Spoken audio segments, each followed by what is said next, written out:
Good morning, world. Hey, what's going on, everybody? It's your boy FRE $H Fresh at the Flyboy Way. That's THEFLYBOYWAY.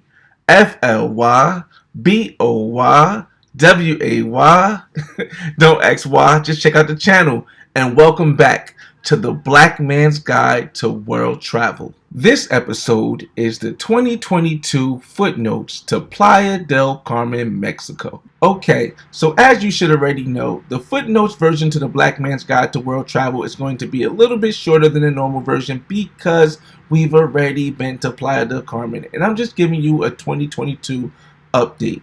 Okay, so this journey began in Tulum, Mexico, where we took a ADO bus from Tulum downtown all the way to Playa del Carmen. Now, you would think this would cost a lot, but it doesn't. The whole price for myself and Big Boss was 350 Mexican pesos. In US dollars, that's about $18. So it's a pretty good deal for an hour-long ride. Also, you can catch the ADO bus from Cancun Airport, and I got a feeling it's pretty safe. There are going to be other passengers in there, there may be other tourists, and there's going to be locals in there as well. So I would suggest if you're flying in and going to Tulum or Playa del Carmen, definitely catch the ADO bus from the airport versus getting a private driver or paying for a taxi. You'll save a lot of money. Now, when it comes to Airbnbs, I didn't feel as though it was a hard time to find a quote-unquote guest-friendly Airbnb because in Playa del Carmen, I don't feel as though the hosts really look at that in any way. However, the place that we stayed, I decided to go more with location than luxury. So we stayed about one block from the main event and main area on 1st Street in Playa del Carmen at a place called Soul Suites. Now, the total Airbnb rental for 2 nights was $268 for a 2-bedroom. Now, yes, I know you can get least expensive stuff other places, but like I said, location. This is literally 2 minutes walk away from everything on 5th Avenue. And 5th Avenue is the main place you want to really be if you want the nightlife, the food, and the ladies. So I would definitely say try to stay somewhere close, maybe within 5 or 10 minutes walking to 5th Avenue. Okay, so as of April 2022, you still need a negative COVID test to get back into the United States. But the good thing is that on 5th Avenue, they have a lot of different testing places that cost 35 USD and get your results back in 15 minutes.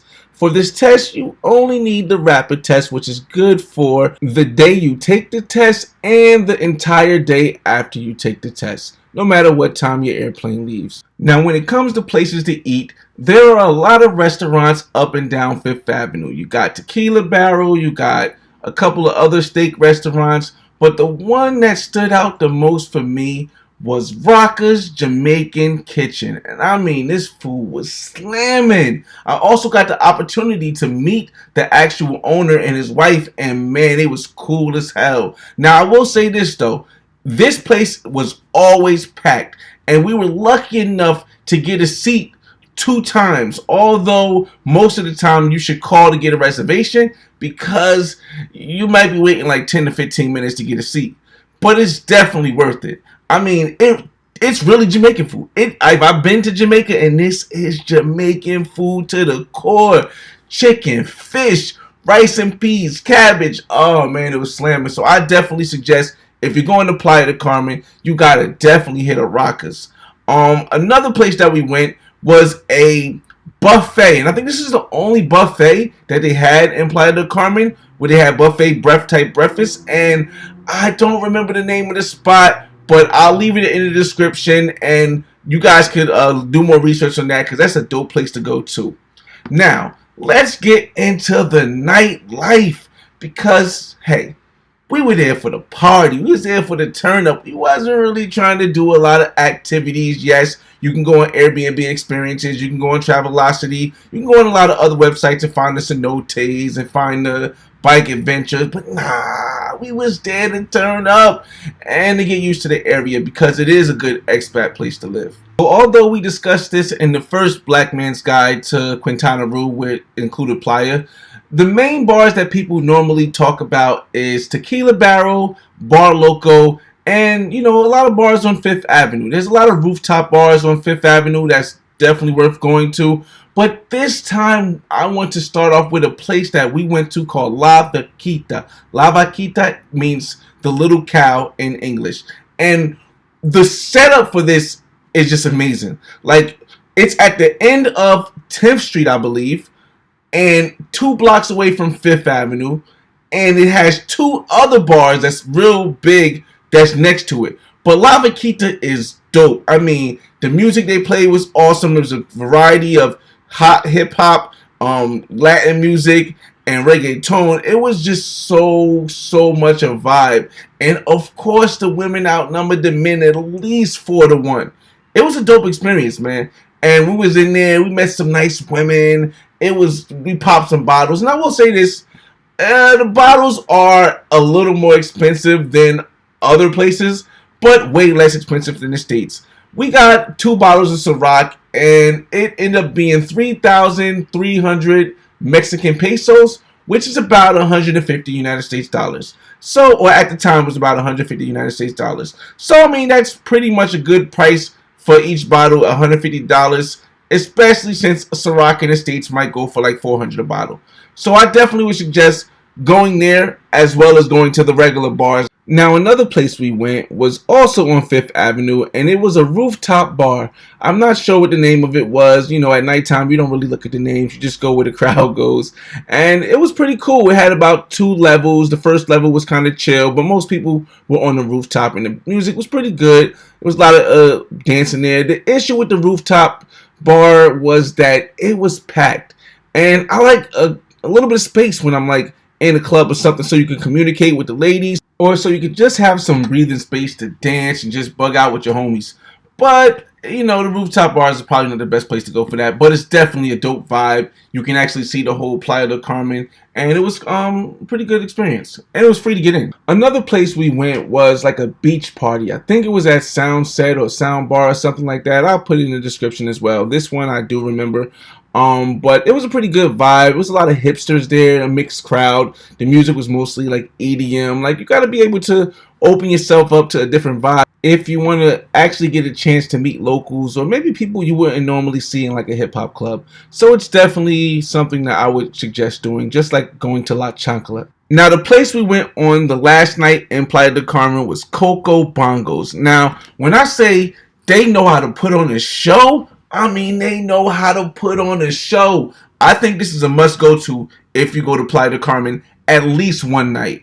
And it's a long experience. So I would say maybe get there around like 11 o'clock versus getting there at 9 o'clock, because there's a lot of stuff, a lot of shows, a lot of things they do. And it was awesome. Now, here in Coco Bongos, you can meet non-pros and meet women that you can talk to and maybe hang out with for the rest of the night. Maybe they'll come back to your Airbnb. But I would say don't focus on that. Let it come if it comes, but just enjoy yourself. Now, the price was a little bit on the expensive side. It's like $60 each, and you get a big cup of liquor or like 3 cups of liquor. But it's pretty good. I mean, they have an upstairs and a downstairs. The $60 is for the basic general entry plus the drink. However, you may, depending on if you want to be in a crowd or not, want to be on the second floor. I don't know what the price was for that. Didn't know until the last minute. However, the best stuff I feel as though does happen in the general section. Okay. So now let's get to the ladies of Playa del Carmen, Mexico. Okay, so check this out. You are not going to get a chance, in my opinion, to meet with a lot of locals, because a lot of locals are not really on Fifth Avenue. I know they'll say, oh, this is where they work and you can get them by you go in the stores and get their numbers, but it really doesn't work that way in my experience. However, you can meet a variety of women from around the world just going to different events and parties. Now, whether or not you'll be able to get their number or bag them and bring them back to your place to hang out, it really depends whether or not you're spending a little money. And I don't mean pro spending money. I mean, you're going to need to buy a drink or two and have some kind of conversation. No, it's not going to be like the United States where it's very difficult and everyone has an attitude, but you will see some women from the United States there, and I may not suggest going to them first.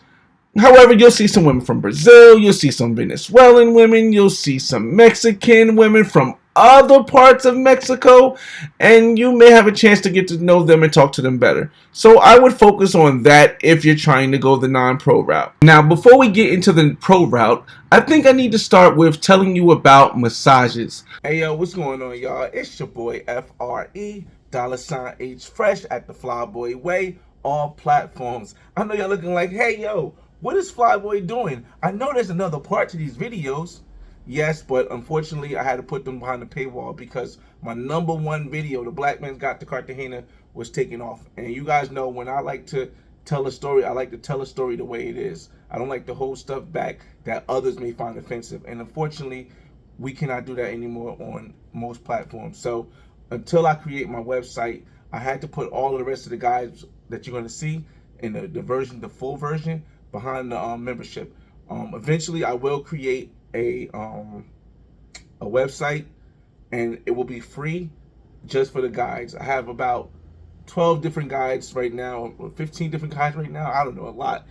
So you can subscribe to the membership. I made it only $5 because I think that stops it from being a major issue with YouTube. It's, I guess, something that we kind of worked out. But I hope you guys enjoyed this, and I hope this helped you. That's the reason why I made these videos PG and put them back on for the whole public to see, because I think with information comes safety. And if you get the information, it can help you stay safe when you travel the world. It's your boy FRE $H Fresh at the Flyboy Way. That's THEFLYBOYWAY. Don't ask why. Just check out the channel, and I'll see you on the next video. Peace.